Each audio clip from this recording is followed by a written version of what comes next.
I still remember that Tuesday morning in our small apartment in Columbus, Ohio.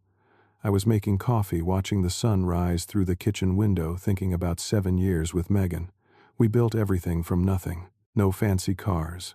No designer clothes. Just two people who promised forever. But there are things you cannot see when love blinds you. Things hidden deep inside the person sleeping next to you.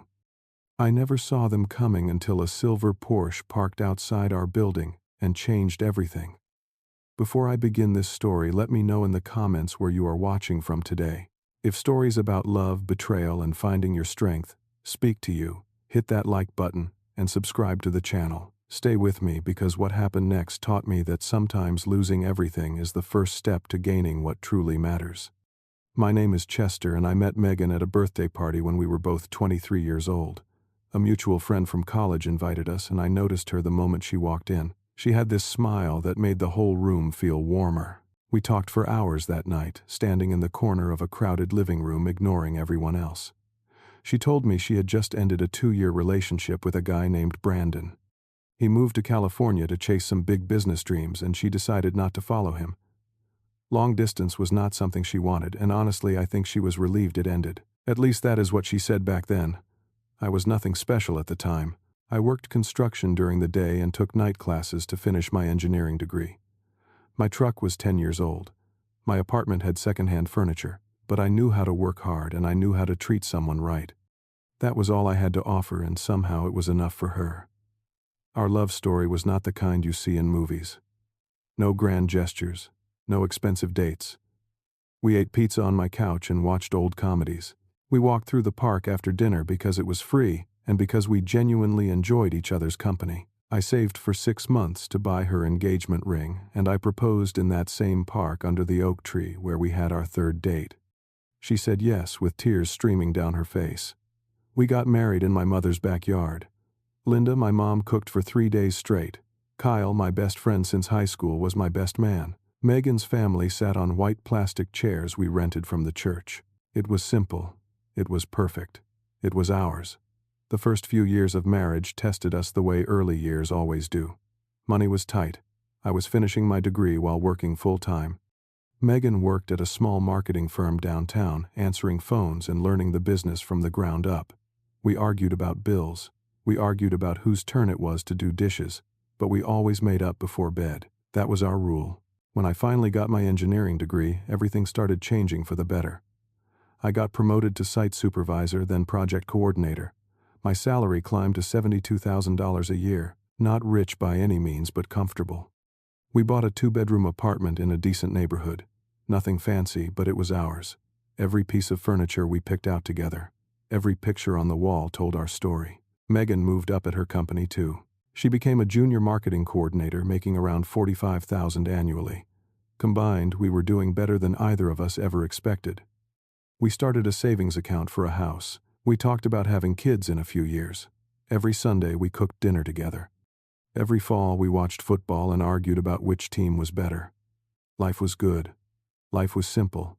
Life made sense. Then September came and everything I thought I knew started crumbling. Megan came home one evening with a strange look on her face. Not upset exactly, but distant, like her mind was somewhere else entirely. I asked her about her day and she hesitated before answering. I ran into Brandon today, she said, at a networking event for work. I felt something cold settle in my stomach, but I kept my voice calm. Oh yeah, how is he doing? Really well, actually. She set down her purse and avoided my eyes. He moved back to Ohio a few months ago. He is in real estate investment now, doing really well for himself. She said really well twice, I noticed. Over the next few weeks, Brandon's name kept appearing in our conversations. She mentioned he drove a Porsche Cayenne. She mentioned he wore a Rolex that cost more than our car. She mentioned he just bought a penthouse downtown with a view of the entire city. Each time she talked about him, her eyes got this faraway look like she was imagining a different life. I told myself I was being paranoid. They were just old friends reconnecting. People do that all the time. But something in my gut kept twisting every time his name left her lips. He gave her his business card at that networking event. Just to stay in touch as old friends, she explained. I found that card in her wallet 3 weeks later when I was looking for her insurance card. It was worn at the edges like she had been holding it often. I started paying attention to the little things, the way she smiled at her phone sometimes, the way she took longer to get ready in the morning, the new perfume she bought without mentioning it. Each detail alone meant nothing. Together they formed a picture I did not want to see. One night I watched her get ready for what she called drinks with coworkers. She wore a dress I had never seen before. She curled her hair the way she used to when we were dating. She put on makeup like she was going somewhere special. "You look beautiful," I said from the doorway. She jumped slightly like I had startled her. "Thanks. Just trying to look professional." Professional. For drinks with coworkers, at 8:30 on a Friday night. I did not say anything. I just watched her leave and wondered when exactly I had started losing her. The changes came slowly at first, then all at once. Megan started complaining about our apartment. "It is so small," she would sigh, looking around our living room like she was seeing it for the first time. "There is nothing to do in this neighborhood." I reminded her that we had chosen this place together, that we had painted the bedroom walls ourselves, that we had built a life here piece by piece. That was before she said, "Things are different now," before what I wanted to ask, before Brandon came back, but I swallowed the question because I was afraid of the answer. She started comparing everything to him. Brandon's penthouse had floor-to-ceiling windows. Brandon ate at restaurants with Michelin stars. Brandon traveled to Europe twice a year. Every sentence that started with Brandon felt like a knife sliding between my ribs. I tried to make her happy. For our 7th anniversary, I saved up and took her to the nicest restaurant in Columbus. White tablecloths, candles, a $70 bottle of wine. I thought maybe reminding her of romance would bring her back to me. She looked around the restaurant and shrugged. "This is nice, I guess." Brandon took me to this place downtown last week that was way better though. Brandon took her. Last week. While I was working overtime to afford this anniversary dinner, my wife was eating at fancy restaurants with her ex-boyfriend. I set down my fork. "He took you out. Like a date." "It was not a date." She rolled her eyes. "We are just friends, Chester. Why do you always have to be so jealous?" I was not jealous. I was watching my marriage disappear in front of my eyes and being told I was crazy for noticing. The nights got worse. She came home later and later. Her phone was always face down on the table. When it buzzed, she grabbed it immediately, tilting the screen away from me. I found a receipt in her coat pocket one evening. A restaurant I had never heard of, $240. On a Tuesday when I was out of town for work, I stopped sleeping. I would lie awake staring at the ceiling while she breathed softly beside me, wondering who she was texting when she thought I was not looking. Wondering if the woman I married even existed anymore. Wondering what I had done wrong. The confrontation came on a Thursday night in November. I could not take it anymore. The silence was killing me faster than the truth ever could. "Megan, we need to talk." She looked up from her phone. "About what?" "About us. About Brandon. About where you actually go when you say you are meeting friends." Her face went through several expressions. Surprise, guilt, then anger. "I cannot believe you do not trust me." "Give me a reason to trust you," I said. "Look me in the eyes and tell me nothing is going on with Brandon." She could not do it. Instead, she started crying. "We have just been talking, meeting up sometimes. He understands me in ways you do not." "Understands you?" I felt my voice crack. "I have loved you for 7 years. I have given you everything I have. What does he understand that I do not? What it is like to want more?" She shouted the words and they echoed off our apartment walls. "What it is like to dream bigger than this." She gestured around the room like our entire life together was something to be ashamed of. I sat down heavily on the couch. "Do you still love me?" She was quiet for a long time. Too long. When she finally spoke, her voice was barely a whisper. "I do not know anymore. I feel like I missed out on so much. We got married so young. I never got to experience life." "This is life," I said. "This is our life, the one we built together." She shook her head. "It is your life, Chester. It was never really mine." Those words broke something inside me. 7 years. 7 years of working overtime. 7 years of building something from nothing. 7 years of believing we were partners, only to find out she had never really been all the way in. 2 weeks later, she handed me divorce papers. She had already hired a lawyer. already decided how to split our savings. She did not want the apartment because Brandon's penthouse was bigger. She did not want the furniture because Brandon's was nicer. She just wanted out. Out of our marriage. Out of our life. Out of everything we had promised each other. I signed the papers with shaking hands. My signature came out crooked because I could barely see through the blur of tears I was trying to hide. The day she moved out, I stood at the window and watched her pack her clothes into suitcases. Brandon pulled up in his silver Porsche. He did not come inside, did not acknowledge that he was taking another man's wife. He just sat in his expensive car and waited like she was a package being delivered. Megan walked out the door without looking back. She climbed into that Porsche like she had been waiting her whole life for that moment. I found her wedding ring on the kitchen counter. Next to it was a note written on the back of an envelope. I am sorry, but I deserve more. I sat on the kitchen floor and cried for the first time since my father's funeral 15 years earlier. The first 3 months after Megan left were the darkest of my life. I went to work because I had to. I came home to an empty apartment that still smelled like her shampoo. I ate frozen dinners standing over the sink because sitting at our table alone felt unbearable. I lost 15 pounds without trying. I stopped answering phone calls from family and friends. Kyle finally showed up at my door one Saturday morning. He took one look at me and pushed his way inside. You look terrible, he said, opening my curtains and letting light flood into the darkness I had been living in. When did you last shower? What does it matter? He sat down across from me. Kyle never was one for gentle words. She left you for money, Chester. Plain and simple. She saw dollar signs and forgot everything else. You want to spend the rest of your life proving her right, that you are nothing without her. She was my wife. She was a woman who made a choice. Now you get to make yours. He leaned forward. You can sit here in the dark feeling sorry for yourself. Or you can stand up and build something better. Your call. I hated him for saying it.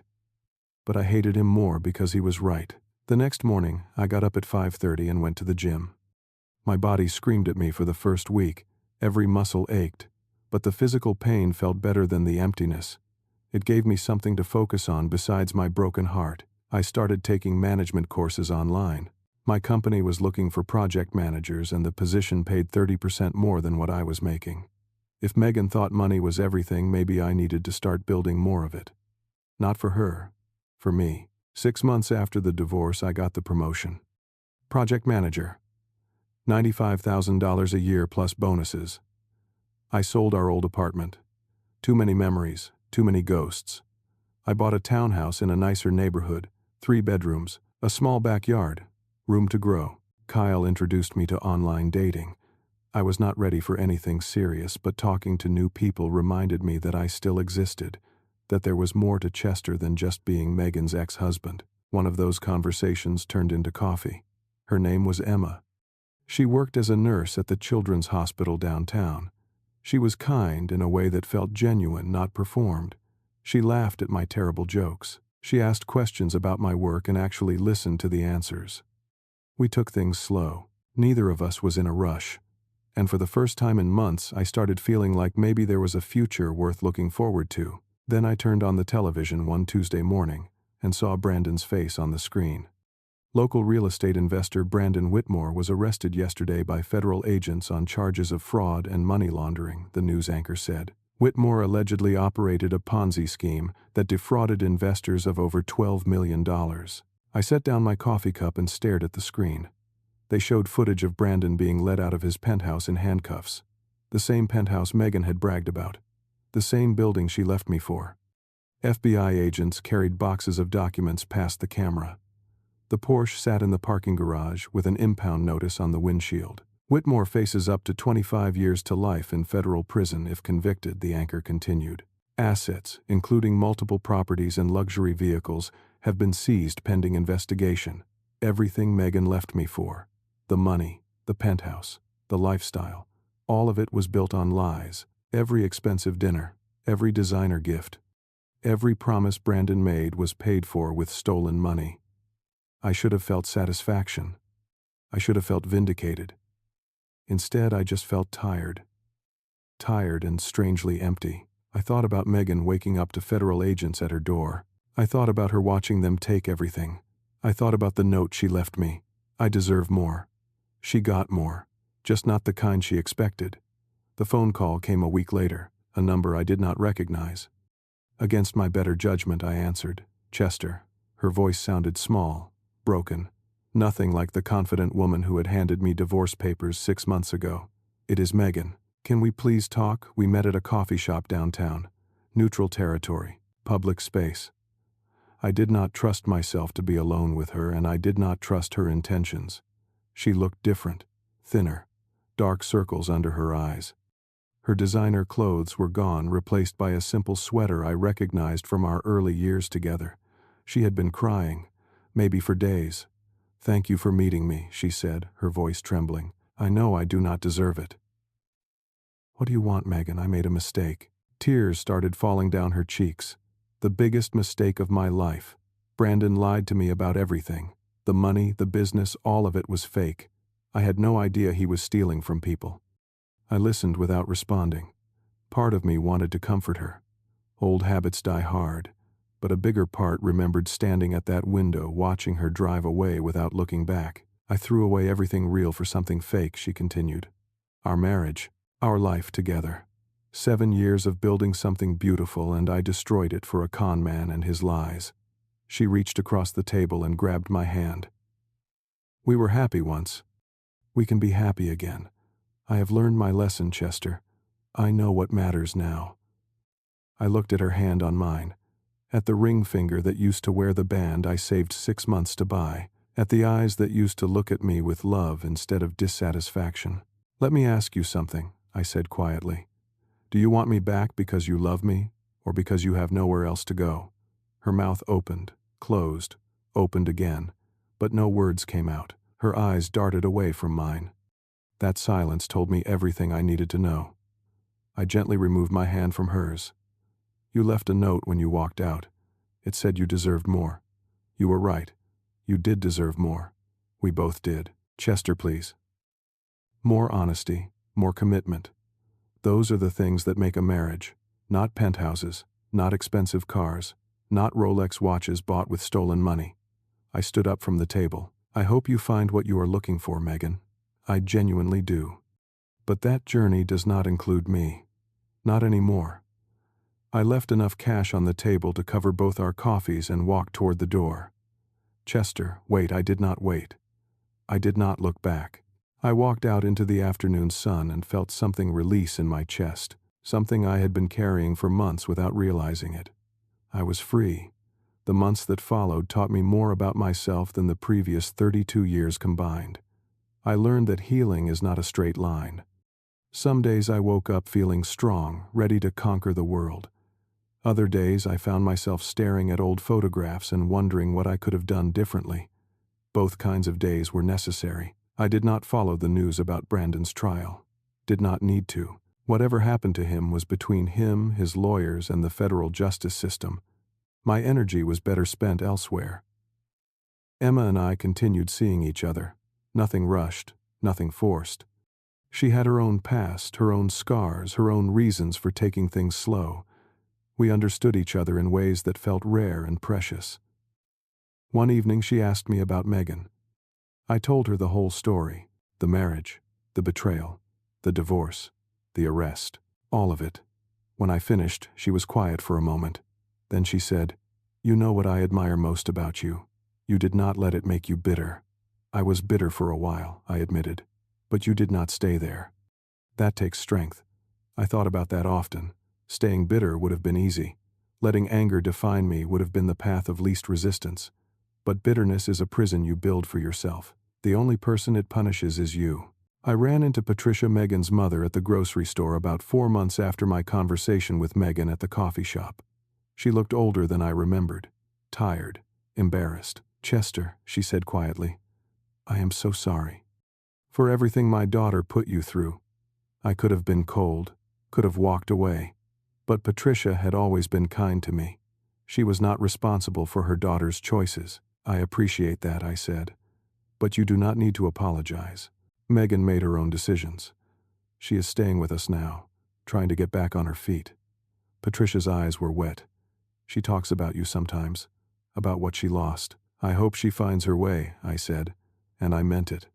Not because I wanted her back, not because I had forgiven everything, but because holding on to resentment only keeps you tethered to pain that deserves to be released. These days I sit on the porch of my townhouse most evenings and watch the sunset. Sometimes Emma joins me with 2 cups of coffee.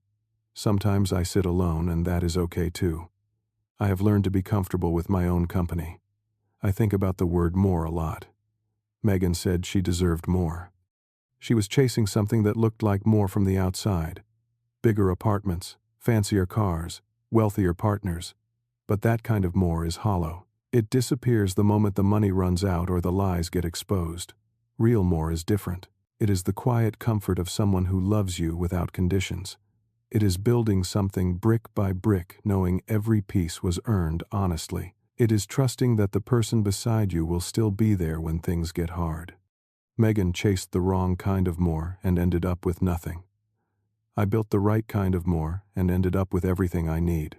If you are watching this and you are going through something similar, if someone made you feel like you were not enough, if someone left you for something shinier, let me tell you something important. Your value is not determined by whether someone chooses to stay. Some people cannot recognize treasure when they are holding it. That is their loss, not yours. The best revenge is not bitterness. It is not hoping they fail. The best revenge is building a life so full of peace and purpose that their absence becomes irrelevant. I do not hate Megan. I do not wish her harm. I simply wish her well from a distance and focus on what is in front of me. A career I am proud of. A home I built with honest money. A woman who sees my worth without needing me to prove it. A future that belongs entirely to me. This is my more, and it is more than enough. So let me ask you, what does more mean to you? Drop your answer in the comments below. I would love to hear your perspective. If this story resonated with you, please hit that like button. It helps more people find these videos. And if you are not already subscribed, consider joining this community. We share stories here about real life, real struggles, and real growth. Share this video with someone who needs to hear it today. Sometimes the right story at the right moment can change everything. Thank you for spending this time with me. Whatever you are going through, I hope you find your own version of more. The real kind, the kind that lasts. Take care of yourselves. I will see you in the next one.